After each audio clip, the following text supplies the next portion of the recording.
Hi, welcome to Studio D, home of the Track Bar, Nissan Fuel's weekly NASCAR show. My name is Ben Watanabe. I'm joined by Mike Cole.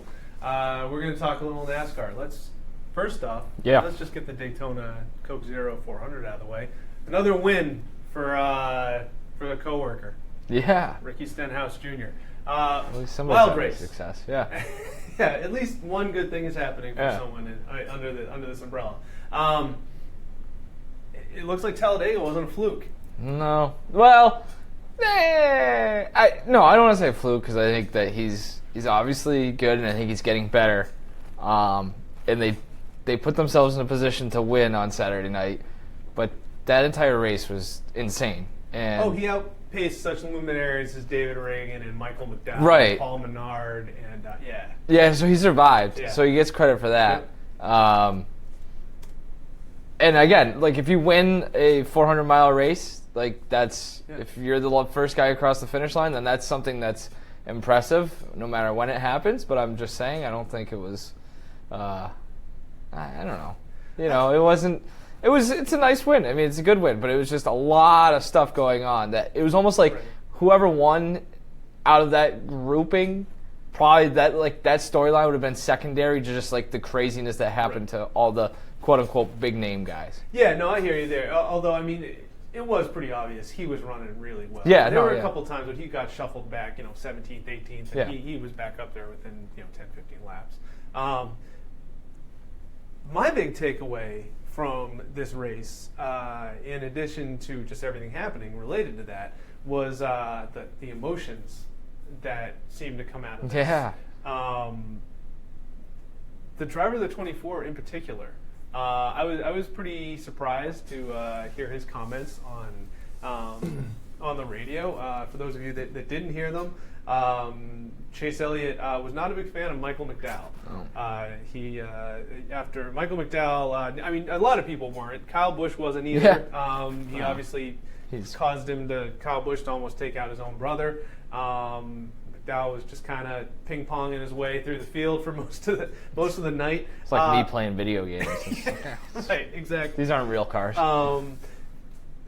After Chase Elliott kind of got bumped, McDowell said that he got bumped by Casey Kane, and that caused it.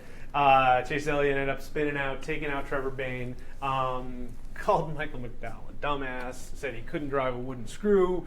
If you know the full saying, he couldn't drive a wooden screw through poop. What did you think about that little outburst from Mr. Elliott? It's weird. It's like you're almost in a tough spot. Somebody like Elliott, who's relatively quiet, mild-mannered. It's like a risky. I mean, it's in the heat of the moment too, but it's like kind of a risky line to walk because it's like if you're too snippy, you almost kind of come off as whiny. Like when you're not somebody who has the reputation of being like that. But I kind of like it, and I think it's a lot of it. I has to imagine comes just from frustration. I mean. It's weird if you sit back and look at Chase Elliott's career so far, at least since he's gotten into the 24. It's like there's a lot of good, but they still obviously haven't broken through. And I think that's probably more of the issue than like Michael McDowell driving like an idiot. Like I think it's probably just the frustration. I looked it up. Like Daytona is especially like a weird place for him. Because, I was thinking back, like, he won the pole a couple of years, or he won the pole last year, he won the Clash this year. Right, yeah. So he's starting up front. Average start of 6.3. That's with the 24th, starting 24th mixed in.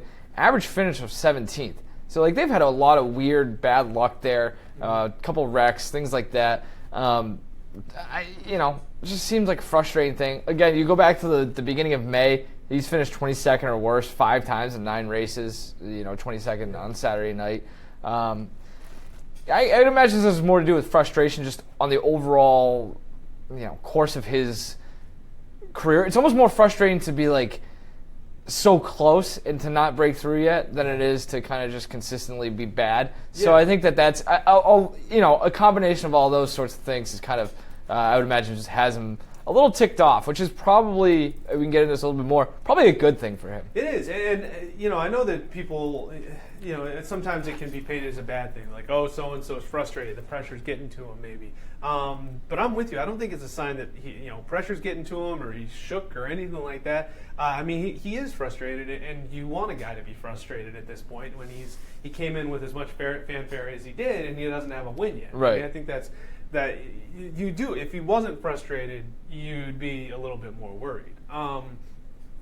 The other thing is, Hendrick overall has been kind of weird on plate tracks lately. Obviously, we've expected a lot out of Dale that we haven't seen at least the last couple of years. Jimmy, obviously. There's tracks that Jimmy owns. Mile and a half. Casey Kane ran well, but you expect the Hendrick vehicles to be owning the restrictor plate tracks this season, and they obviously have. The Fords have done really well. And there is, I think. Yeah, I agree, but I think a lot of that too is bad luck in some regards too, because they have the speed, they're qualifying well. It's just when you get in the actual race, it's a little bit different because obviously just talking about how well Elliott's qualified, how well Junior kind of is qualified at times, especially this past week. So it is. It's been a weird, kind of just a weird situation. So I don't know. It's. He at some point, Elliott specifically has to take the next step, and I think that's kind of. I think we're getting to the point where it's getting a little, hey, when is this going to happen? Type of situation. Also, second half of the season basically is here, and things are just going to get a little more tense. I think every week that passes, and people get a little bit grumpier. Yeah, I understand that. It might seem like you're singling the guy out, but it's out of character. If this was Kyle Busch and we wanted to talk about every time he said something on the radio, we'd be here, 3 hours every day. But he's not a guy who calls out other drivers a lot. Right. The fact that he did it, was noteworthy. Yep. All right, another young guy. A little less fanfare, but a lot more uncertainty with what's going on with him. Bubba Wallace Jr. Really great news about Eric Almirola. He says he's ready to get back in the car and take a test. I guess he's shooting for Charlotte since that's one of the closer tracks to Richard Petty Motorsports headquarters. He could be back as soon as the New Hampshire race next weekend. Great news for Eric. Glad he's feeling better. He's going to get back in the 43. My question is, what does this mean for Bubba? Because Roush is not going back to that number 6 Xfinity team. They're not bringing it back next year, at least as far as what they said over the weekend. The guy will have run, assuming that Almirola comes back for New Hampshire. Wallace will have run 4 Cup races, the first 3 of which he improved each week. What does this guy do? What does NASCAR do with this guy? Well, you talk about good news for Almirola. It's obviously not good news for Bubba at all. I don't know. Okay, this is a weird situation. I don't think. You would know better than I. Not a whole lot of precedence for a story like this, just because we've seen guys get hurt or have to come out of the car for extended period of time. We saw it last year with Junior, and obviously that was a little bit a different circumstance, and certainly with the names they shuffled in was. One of the more interesting storylines of the entire season last year. But with this, it's like, now that he doesn't have that Xfinity ride to kind of fall back on, he's just in this weird limbo. And I think he's done enough in just this, 3 races to kind of, at least show a glimmer of hope. He's worthy of a ride. Right, and that's the weird thing. It's like, now, do other teams start shuffling around to try to find a spot for him?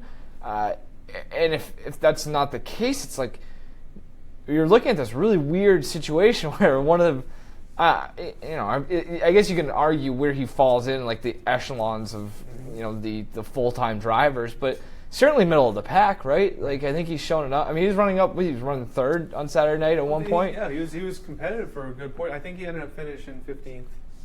Which is not bad for your first trip to Daytona. Right. So maybe he ends up with, I don't know. It's tough to even speculate. I don't know what team he ends up with, but not not in a car that's necessarily going to have him in contention every week either. So then you're in like that weird spot where it's like, well, we know this guy's good, but if he doesn't have the car, then how much of an impact is he going to have? It's just a lot of weird unanswered questions. Right, and at the time I think he was like third or fourth in Xfinity points. I'm sure I'm wrong on exactly where he was, but now obviously he doesn't have a ride there. And even going forward, I mean Roush already has Chris Buescher on loan to another team. They're loaning their the words escaping me, franchise, their slot, whatever it is. I know what you're talking about. To nobody else does, but I know what you're talking about. Right, yeah. They're loaning their charter out so Buescher can drive. Obviously, they've got Reed, who's been in Xfinity for a while. So his path, it doesn't look like it's at Roush.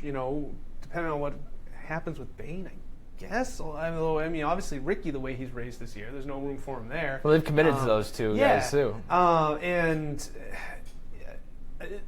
kind of the only path that I see that's somewhat realistic is if Ryan Blaney goes to Penske, and then that would be interesting. There's a space in the 21. Yeah, because the 21's a Ford.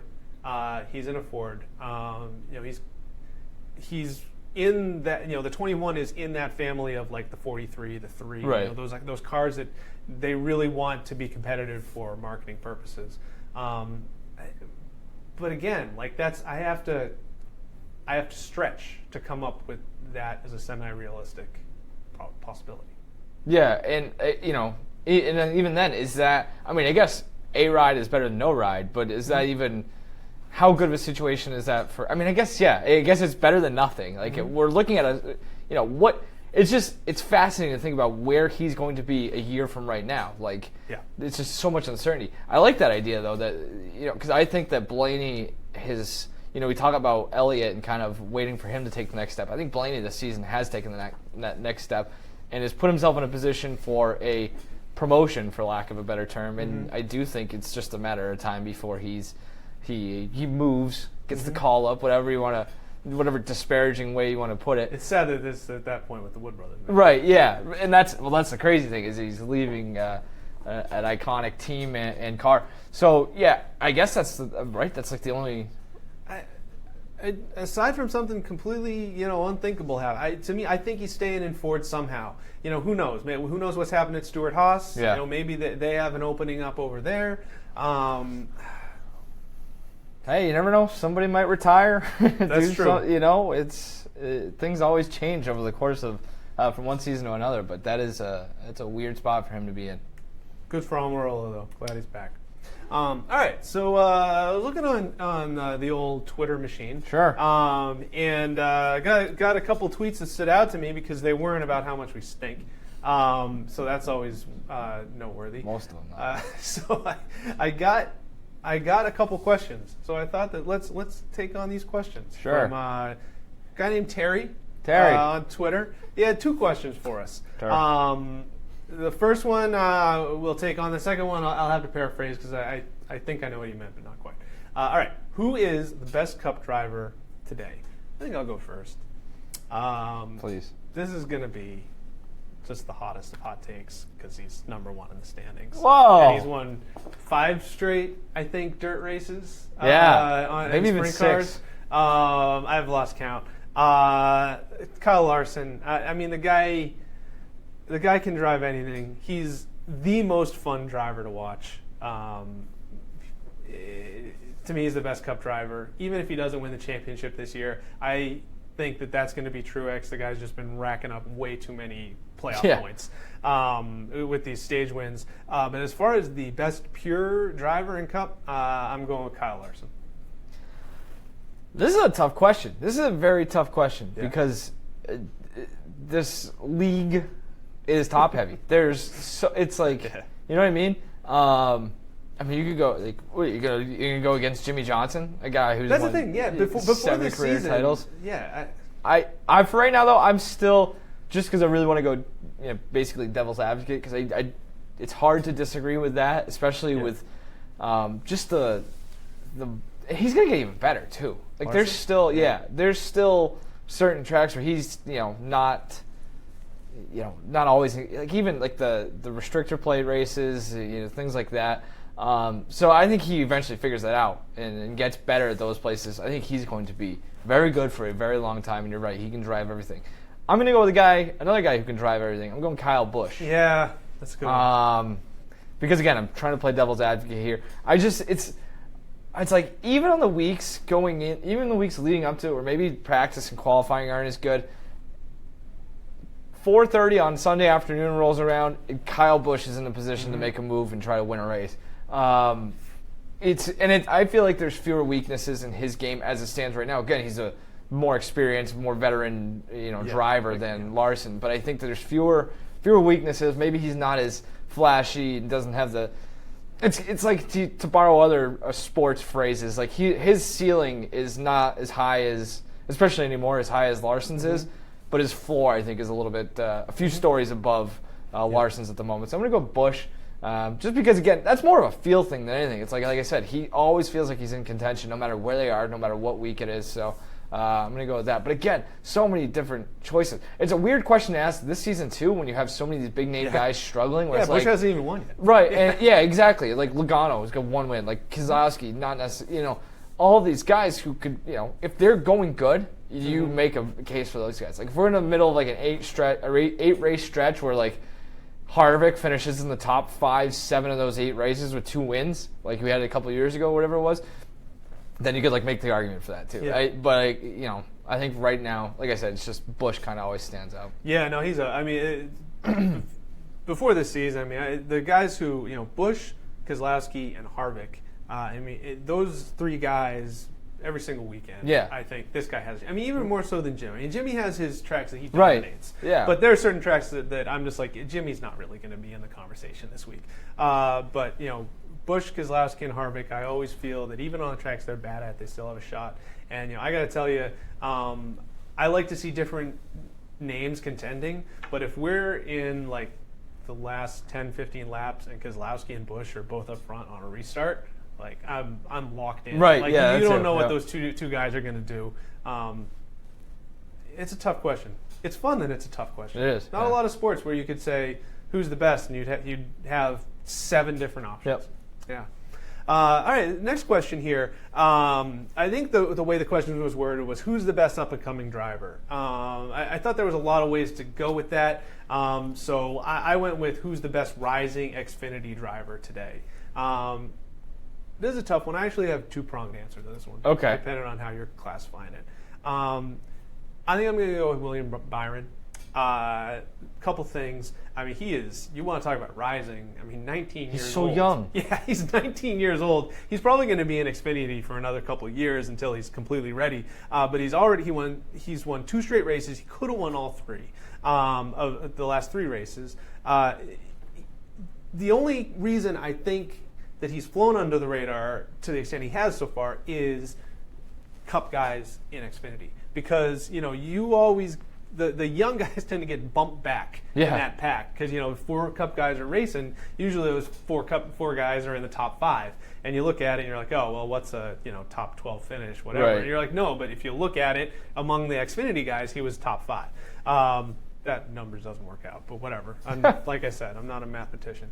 So I'm going to go with William Byron. The other guy, though, that I'd bring up, depending on how you classify him, if we're going by the Baseball America, like top prospects definition, Bubba would still be classified as a prospect. So when you're talking about Cup readiness, obviously Wallace is the most Cup ready. But Byron, you talk about floor and ceiling, Byron's already competitive and not even 20 years old. Yeah, again, you didn't do a very good job of explaining this, and now there's a lot of different ways at which I can go. So I appreciate that, actually, because it's a very wide open question. Huge. I don't know. It's tough to argue with. Byron, again, the thing that stands out is just the age. It's just crazy to be that good, that quick. Again, it's one of those things where a couple seasons under his belt, he's going to be even better. I don't know. I get Eric Jones, I guess. I don't know. I like him as a guy who's going to. But again, like for the way that the parameters that you just instituted, he certainly is driving the Cup Series a lot more than Byron, obviously. and you took the good ones. So that's where I'm going, I guess. I don't know. That's not a good answer. But obviously, yeah, Bubba's shown me a lot last few weeks. Like I didn't really have high expectations for him, but just Saturday night, that was a perfect example. When there's just calamity and just hell all around you, to be able to drive through it and keep the car clean and put yourself in a position to at least be in contention late in the race. That's pretty impressive. I think that takes a certain kind of a moxie, a veteran composure, or whatever other cliche you want to use to kind of keep your nose clean there. I guess again, you took the good ones, so it's hard. Sorry, Brennan Poole good, Justin Allgaier good, Ryan Reed also good. I like Allgaier. Yeah, that was another one I was thinking. Junior Motorsports guy. Yeah. Those guys, they're having a hell of a season too. By the way, that impressive stuff. So. And they'll have Elliott Sadler, up and coming Elliott Sadler, up and coming Xfinity stalwart, the leader. Junior Motorsports will have a hell of an Xfinity driver next year. Yeah. Dale. Yeah, exactly. That's the next level. That's my up-and-comer Xfinity guy next year, is this Earnhardt guy. I wish other sports could do that. I wish that, like Pedro Martinez went and pitched for the Sea Dogs. Baseball kind of does have that, and in some ways, like Kevin Millar just played in a independent league game a couple of weeks ago. Similar, sort of, but obviously not. It would be, yes, akin to Pedro coming back and pitching for the Paw Sox or something like that. It's just because. I'd buy a ticket. I would too, yeah. All right, let's take it over to our fantasy studio to talk to Dakota Randall. He's going to tell us who to take, who not to take, all other sorts of advice for this weekend's Quaker State 400. Thanks, guys. So Quaker State 400 in Kentucky. Like last week at Daytona, this race is on Saturday night, so make sure to check your leagues to see if you need to put your picks in early. As far as who I'm picking, don't like to pick the same guy 2 weeks in a row, but Brad Keselowski really is the number one choice this weekend. There have been 6 Cup races at Kentucky, and he's won 3 of them. So you really can't go wrong there. And in his career at Kentucky, he's only finished outside of the top 10 once. So you should make sure he's in your lineups, because he's definitely the best choice. Another great one, you guys were talking about him earlier, Kyle Larson. Simply for the fact that he's been an animal at mile-and-a-half tracks this year. There have been 5 Cup races at mile-and-a-half tracks, and he has 3 runner-ups. So I like his chances to break through. As far as sleepers, I think Jamie McMurray, he's always run well at Kentucky. I believe he has 4 top 15s or so. And staying away, Austin Dillon. He really hasn't had a good year on mile-and-a-half tracks, so I would run away and hide from AD this weekend. Run away and hide from Austin Dillon. Just take Keselowski every week. Yeah. Speaking of fantasy, I just, not to be that guy, but I had Dale, Kurt Busch, Paul Menard, and Suarez this past week. All guys who are running pretty well, and then didn't. So I'm down to 3rd place behind you two in our I had a crappy week too. Fantasy league. Yeah. So I've been hooking my wagon to Joey Logano lately, and he's been stinking it up. Yeah, I'm gonna have to start changing it up, because I've been big on Larson every week, and I'm running out of races to use him. Yeah. I'm just gonna be, for the entire last 10 to 15 races, I'm gonna have to use just guys who stink. It's gonna be fun. I look forward to it. Something that's always kind of confused me, and this is a very minor thing. Why is the Quaker State 400 run in Kentucky? Quaker State isn't Pennsylvania probably the the Quaker so. State. It's it was like the Bay State 500 run in Oklahoma. I know it's a brand, but I don't know. Can't they sponsor Pocono? You'd think so. The Quaker State. Yes, Pennsylvania. Quaker You're right. State isn't. The Quakers are in Pennsylvania. And it would be a much better name than the Exalta presents the Pocono 400. Yeah. That's pretty bad. Although Exalta has a lot more money than Quaker State, I'd imagine. So, All those names suck. Either one of them, they can give me as much money as they please. This could be the track bar presented by Exalta at QuakerState.com. All right. As random as that was, let's get to something that's even more random. Let's go to 3 Wide. We talk about 3 things that are connected, vaguely, somewhat, or maybe not at all, about the show thus far. Our first question related to the rising Xfinity drivers. This is not should Cup drivers be allowed to drive in Xfinity races. People argue about that a lot. Do you like seeing Cup drivers in Xfinity races? My notes, it says, I don't mind it. And that's my answer. Yes, I do. I understand the argument against it. I think it's a legitimate argument, and if they changed it tomorrow, I would not care too much. But yeah, why not? You know, these guys are the best in the world at what they do, so why wouldn't you want to see them? Especially too, like, and all right. So I guess the big qualifier is like, if this is allowed, then yes, I like it. Like, you know what I mean? It's not like they're breaking any rules. There's nothing that says they can't be in it, so I might as well enjoy it. Like, I guess it's a weird answer, I guess, but no, I just have no problem with it. All right. Do you like it? You obviously don't like it. I don't love it. Very curt response to me. I don't love it. But I don't either. But it's I don't care. But I also don't think that banning it would be good for anyone. Right. It's like you're kind of damned if you do, damned if you don't. Like, what do you? Yeah. Like, who? I mean, we just talked about like Byron, like, again, Elliott Sadler or whatever. Like, I don't think that's moving the needle on a Saturday afternoon either. No, that's Friday night. That's what I mean. Whatever. From a marketing standpoint, PR standpoint, it's obvious. But to me, the kind of the argument that proponents of the Cup guys racing always make is like, these Xfinity guys are learning how to drive with the big guns, and then you watch it, and like Kyle Busch is like 2.5 laps up almost. Yeah. It's like, is Brennan Poole really learning anything by being 8 seconds back of Kyle Busch? Like, wouldn't he learn just as much racing for the lead with Justin Allgaier? So I don't necessarily think that it gives the Xfinity drivers any extra experience in that manner. But I also know that there's obviously, it's going to be $10 to $20 to go out there on a Saturday, deal with traffic. Are people really even going to go out there to watch Elliott Sadler drive around his one main financial Chevrolet? No, they're going to be like, if it's the only people going, are going to be the people staying there for the weekend and be like, well, I've seen the inside of my RV for the last 2 days, and I'm sick of the people down the way partying up till 5. Might as well go watch some race cars. What's the point, though? Why do they do that? I don't know.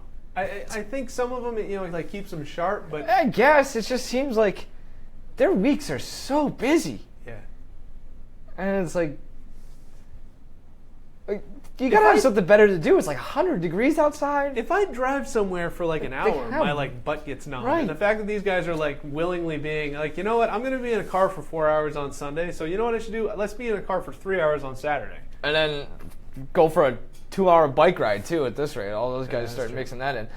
Speaking of, just hang out. I don't understand it at all. It doesn't make any sense. Yoga. Like financially, it can't be worth it, right? Like the only thing I can see is like if you own a team, it makes sense to go race for your own team. I think certain teams probably have clauses in their contract that you have to run a certain number. Yeah, it's like if I owned an Xfinity team, I'd be like, well, I'm gonna go run, whatever. Like Junior, like it would be kind of funny actually if he was just like the face of his team, just running every weekend in the Xfinity series. Well, could happen next year. So yeah, car this week, man. I'm going for that, man. Yeah. All right. We just fixed Xfinity. Yep. I think by being wishy-washy. By talking about it. All right. So Ricky Stenhouse Jr. won his second race of the season last week, as we mentioned at the top of the show. We talked about Joey Logano has uno victorio, one win. Which seems high. And it is encumbered, so it does not count. Oh, that's right. I forgot about that. Will Joey Logano, at the end of this year, have as many wins as Ricky Stenhouse Jr.? So, are we counting the win that didn't happen? Yes. Yeah. So he's at 1 right now. He's at 1. Will he have Stenhouse 2? is at 2. Will he have 2? Yes. Think so? Yeah, he's too good. This year's been too weird. Yeah. There's enough places, I think, down the stretch where he's been good enough to get wins. Mm-hmm. And I look at Stenhouse and say, what have you done outside of the plate tracks? And I don't think Stenhouse is going to win again. So, Talladega's still in there. But, crapshoot. So, yeah, I don't think he wins another one. Hey, just going with the law of averages here, I feel like this has just been so unpredictable that Joey Logano win is not something completely out of left field. So, no, I have real no. Yeah, and so I think it's tough Because I actually, despite what Dakota said, I think Logano actually stands a chance this weekend. What? Just because Kozlowski has been so good there. And they are obviously in, similar equipment, different setups, but, Penske knows how to win in Kentucky. That's a good point. But the Toyotas are starting to show a little bit more speed. Ford really got has gotten its surge in the first half of the season. Maybe Ford can dominate an entire year, but we just haven't seen that lately. Usually you have if a team dominates the first half of the year, right, and that's the other thing too. Yeah, the other manufacturers figure it out, and I wouldn't be surprised if he won. I also wouldn't be surprised if Gibbs and Hendrick all of a sudden found something here in these last 9 races before the cutoff and the playoffs, and they started, they've been waiting, laying on the weeds. I think. So that's a yes. I'm going to say no.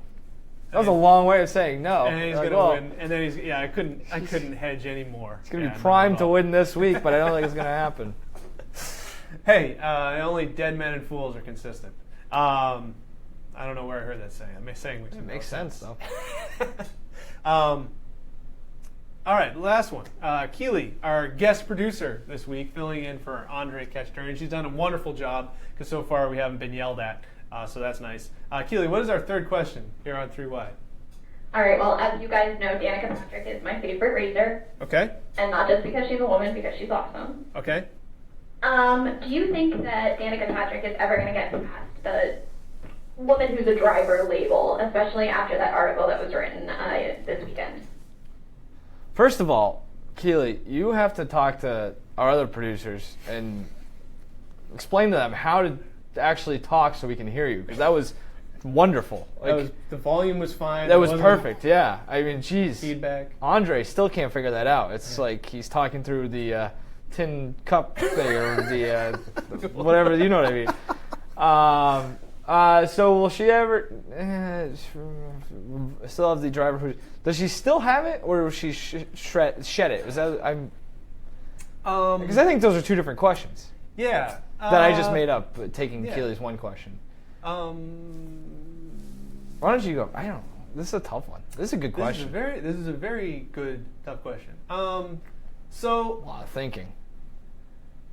So she is the driver who is a woman, because she is a driver who is a woman. That was my exactly.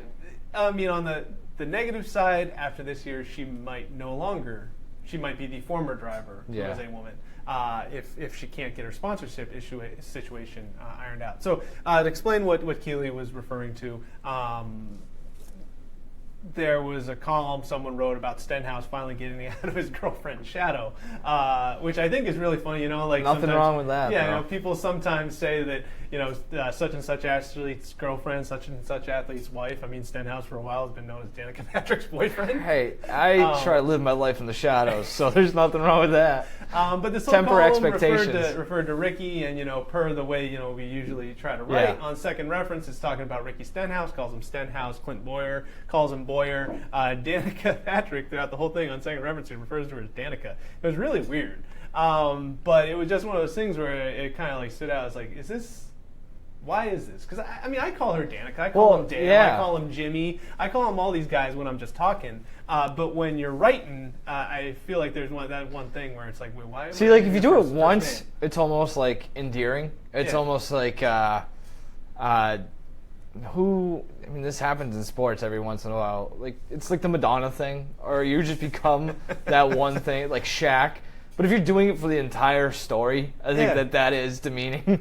That's not even demeaning and weird, just not good journalistic practice. Right. If it was one, like I said, if it's one reference, you're referring to her as because that's the thing. She's so popular, or so well known, or she's so an athlete who's on famous. Yes, who's on first name basis. Because she's got a cool name, Danica. That's a different name as well. If her name was Sarah, I don't think it would be as prevalent. But that's tough. See, I have a hard time believing she's ever going to get over this or this stigma is going to dissipate because there's so much uncertainty around her as a driver, in terms of, the lack of relative success, the sponsorship thing, that in just the culture of NASCAR, which I think has been cleaned up over the years as our society has kind of started to figure things out. We've, kind of come out of the Stone Age, so to speak. But I still think it's a sport where the culture is a little bit more conservative, a little bit more old-fashioned. So I think at least while she's still racing, I think it's one of the things too, we look at it in 15 years, if she's done, we kind of look back at it and say, that was huge. When there's 3 or 4 women driving in NASCAR on a regular basis, she's a trailblazer, but we don't always see that when it's happening, kind of, you know what I mean? So that's my long, complicated answer, which I'm not really sure I answered anything. I hope she doesn't. I hope she doesn't get over being the driver who's a woman, because being the driver who's a woman and her being vocal about that has brought a lot of young girls into the sport. My 2 daughters, they say, who's your favorite driver? And one likes Chase and one likes Jimmy. And then I go, not Danica? They're like, well, obviously we like Danica because she's the girl. And I think that's good. I mean, I think that we should acknowledge that there is a woman who is competing. How what? How old are your daughters? 5 and 3. How are they? Where do they go? Like Chase and Jimmy?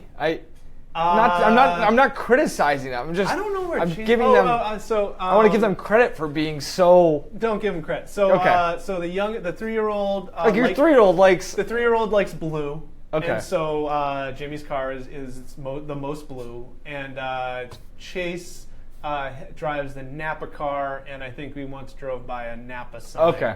And she recognized All right, it. I didn't mean to railroad your thought there. But that's what I mean. Is like, yeah. So their fandom of Jimmy and Chase is based on liking the sign on their cars, whereas Danica, they're like, hey, there's the girl on TV and she's racing with guys, and if this is her last season, they sit down with me on Sundays a lot, and they'll watch the race. I mean, they don't really know what's going on, but they'll say, like, who drives that car? And I'll be like, Chris Buescher. Who drives that car?